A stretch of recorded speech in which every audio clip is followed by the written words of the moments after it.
عز و جل تسهیل کرده.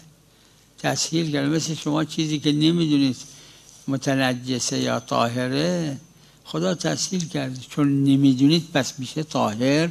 نه، اگه متنجسه واقعا متنجس، اما خدا بر شما تسهیل کرده. در سوق مسلمین، در ید مسلم خدا تسهیل کرده بر بندگانش.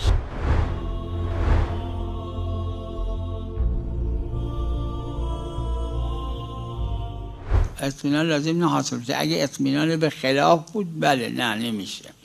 یعنی از یک تو سوق مسلمین از یک مسلمون غیر ملتزم چیزی میخره، اما اطمینان داره که این دزدی کرده این را مثلا، اون اشکال داره، یعنی جایز نیست.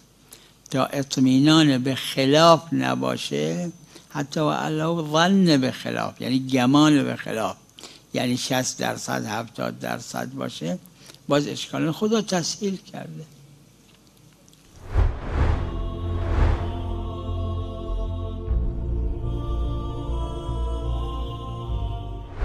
روی عصبانیت و اینا میگن، چون تا محرز نشه، مسلم نشه که این مرتد شده، از اسلام واقعا مرتد شده، استصحاب اسلام هست، احکام اسلام هست برش.